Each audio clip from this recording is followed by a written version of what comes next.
Hola, welcome back to my Spanish kitchen. I'm really happy today because we're going to prepare a super regional dish. It's known in the Alicante region, nowhere else in Spain. It's used almost on every table in every home to either dress vegetables or sauce fish.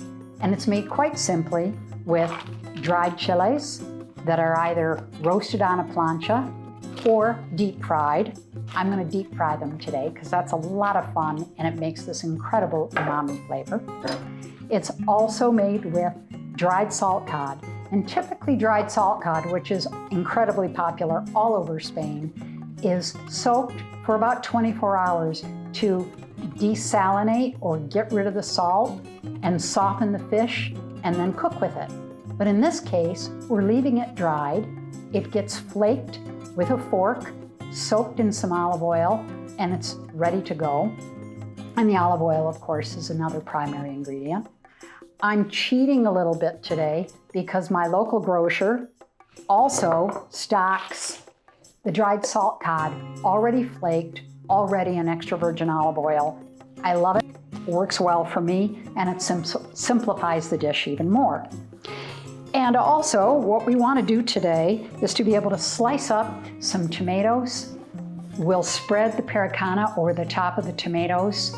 It will make an incredible umami punch and make a super flavorful tomato even more so. So let's get started. There's not too much to it. We're ready to prepare the chiles. I've already cut a few off the long stretch of chiles that I got from the grocer. I'm going to take a scissors, cut off the top, slice open the inside, open it, and just take out all the seeds.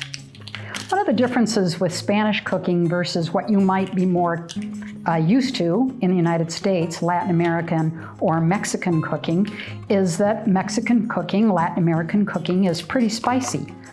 But in Spain, they don't like spice in the same way, and they never use it the same. It's always very mild, and the flavors just make the most of the ingredients. There, we've stripped the chiles of their seeds. They're ready to go in the deep fry. The deep fryer should be at a temperature of 200 degrees, 205, just to where it reaches the smoke point. You can use any mild oil, canola, sunflower. I'm using extra virgin olive oil because we simply have so much of it here on the farm. And the very next process is to simply deep fry these, get them nice and puffy, and that's about it. Then we assemble everything. We're just about ready. As soon as we hit 200, I'm going to shut the heat off because the oil will retain it. And you can see, maybe you can see, a little bit of bingo, we are there. A little bit of smoke coming out. I can shut that off. And now we're going to dip this chili in, swish it around for just a couple of seconds. Wow, look at that. Puffed up beautifully. The important part about not leaving it in the oil too long is that it will get bitter if it gets too fried. And so all we want to do is take this chili, dip it in the oil.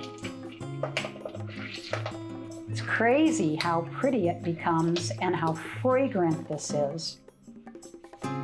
Swish it around, pull it up,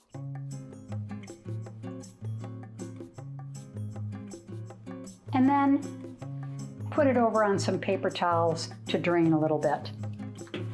And that's all it takes. All that's left to do to prepare the plate is to slice some of these beautiful Spanish raw tomatoes.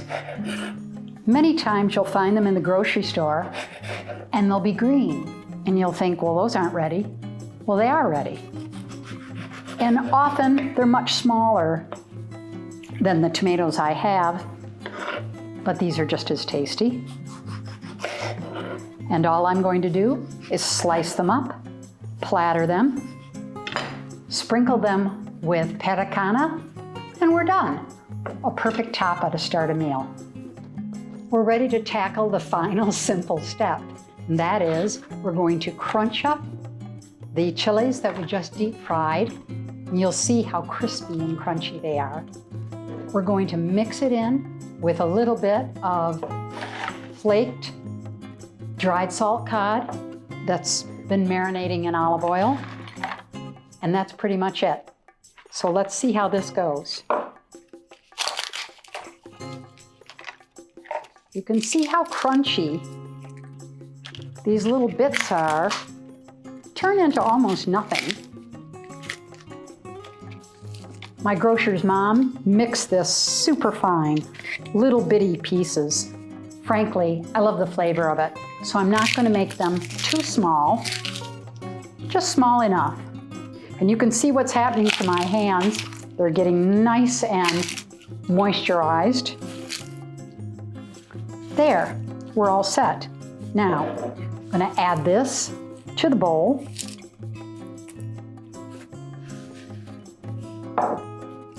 And we're going to add salt cod to the bowl.